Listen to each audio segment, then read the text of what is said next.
Right. It's funny because I was going to ask later, but I'll ask now. Did you ever experience that anxiety when you were going off and the national championship was done and all the celebrations were over and you knew that you were heading out to Iowa for postgraduate work? Did you ever have that type of anxiety, or was there any sort of doubt that started to kind of kick in with you when you were thinking about all of these things? It's funny. I played my whole 4 years, and I felt like I dreaded the moment I wasn't going to be an athlete anymore. I wasn't going Hmm. to have my team, or really that softball was going to be removed from my life as me being a player. And I felt like I dreaded it so much, and I had this false idea in my head that if we won the national championship, I would somehow evade that feeling. Like it was like we would that would have been like my body armor. Like, nope, I don't feel bad about anything because I won the national championship. Yeah. So if anything, I'd probably just kick the can down the road, because I remember being in the middle of Iowa and being like, what am I doing? Like, why am I here? Why didn't I choose something else? Like, should I have picked something else? Should I have picked a different grad degree? Like, all of a sudden you have a day where you're questioning, should I be here? And then 100% that'll happen. That happens throughout, I think, anybody's career. It's not just in your 20s where certain things start to happen and you wonder, have I outgrown my position? Did I pick the right position? Well, I'm going to start comparing myself. X, Y, and Z people are earning more money than me, and they seem so much happier in their job. They seem like they love their job.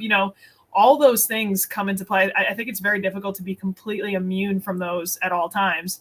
I feel like they definitely creep in every now and then. And certainly I experience those just a couple times throughout my life. And I probably will continue to experience little things like that here and there. But I feel like it's way more concentrated right when you get done playing, get done with college. And I heard somebody say that, you see a lot of times now on social media, put people maybe posting about their jobs and their happiness. I did that in air Mhm. quotes. But I heard from somebody once that pictures taken on social media, they're just a moment in time, that it doesn't really show you the whole picture at all. And it doesn't explain that person's feelings pre and post that social media posting. And I think that a lot of times that gives you, um, that puts you down the wrong road mentally, and puts you in the wrong place in your thinking, in that everybody else is happy all of the time. And here I am, post athletic career, and I have no idea what I'm doing with my Mm. life. Yeah, they say comparison is the thief of joy, right? And Yeah. that what allows us to compare better than social media, and so that's certainly and maybe I'm being like hyper aware of how my peers were feeling, because Instagram and Snapchat and everything, TikTok, became so, or still is becoming prevalent, but especially like right when I graduated was basically Instagram's taking off. And I feel like that was the first time people could really be like, oh, wait a second, so-and-so played at Florida and is now doing X, Y, and Z internship. Like, where did we miss that? Like, something Mhm. as silly as that all of a sudden that thought crosses your mind, and it doesn't feel good. It's not a good feeling to question what you're doing and where you're at. Mhm. So yeah, I think that's challenging, and that's a great point. It is a moment in time, and I think a lot of people feel pressure to try to showcase, like, oh, I'm happy, I'm doing well, look how great Yeah. things are. Yeah, that's a good word for it. Showcase. I don't.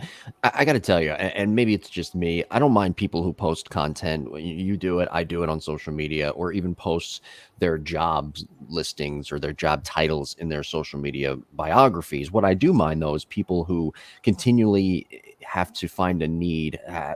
They have this unquenchable thirst to post what current position or what new position they've obtained, Mm. and they do it in a way where they call it a humble brag, when in reality it doesn't tell the whole story. And I'm not, I don't know, I'm getting off topic here of what our main topic is today, but I'm just not for really doing that. I think LinkedIn is for that, and everything else, I think that you should just either put it in your header, whatever that may be, Twitter, Instagram, and just go about your life and just do what you're going to do. Unless you're going to really we have to post content out there as we do every week. I don't know. It's just my Right. Well, one pet it's peeve. not too far off topic. I mean, look at what athletes are really conditioned or feel like they have to do right now, where it's like, I'm humbled and blessed to announce I have received a scholarship offer. Right. It's very pretentious, right? It does feel weird, and it's funny too, because like, I had an athlete. She got a big packet from some big time D1 school, and she Mhm. was so proud of it. She called me and she was like, my travel ball coach really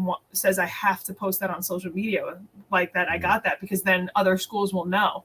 And she felt so uncomfortable with it, but she felt so cornered into, well, this is just how things are, and this is just how you have to do things in order to get recruited. But yeah, it is interesting. It's like this very, I don't know if it's like this like quick sense of dopamine, like, oh, I feel good about myself in the short term. But Right. I feel like if you were having a face-to-face conversation with someone and you got to be like, yeah, I'm getting recruited by all these schools, or I got this job promotion, and then you see the reaction of the person on the other side that is like, oh, good for you. Like maybe that would be better feedback to say, maybe I shouldn't word it that way. Like they don't get any feedback on when those postings happen. So, well, and I bring this up because I mentioned to you about the Phillies having the hitting coordinator job open in their player development system, and the person, I won't name who it is, but the person who occupied that position and has now since left that position. I don't know what happened. I'm going to assume that he resigned, give the benefit of the doubt.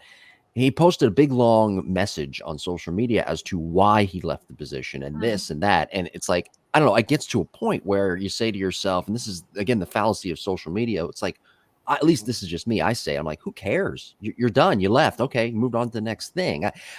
That's what LinkedIn is for. That's, I don't know. To me, it never used to be like this. And now social media has magnified people people giving them the opportunity to name the next position that they've obtained, or to gives them the platform to tell people, hey, I'm moving on to this next job, or I've moved on from this job. I don't know. It just seems very, again, pretentious to me. It does seem strange. Yeah. And maybe that's us not growing up with it. And you ask someone who's 15 years younger than us or 10 years younger, and they'll say, well, no, that's normal. That's what happens. That's what they're used to. So I don't know, but I do think it definitely affects an athlete post-career, because that whole cycle of, well, I've always been a part of a team. I've always been an athlete. Now what? Well, now they have however many people they want to follow to be able to compare to their now what's, and really it's comparing and questioning what they're currently doing. And we wonder why like depression is so much higher, and how much harder it is sometimes for people to move on. That's a spiral you can't get out of until you break it and say, okay, no more of this actually doesn't matter. Let's redefine who I am now, or let's find out exactly who I am without my sport now.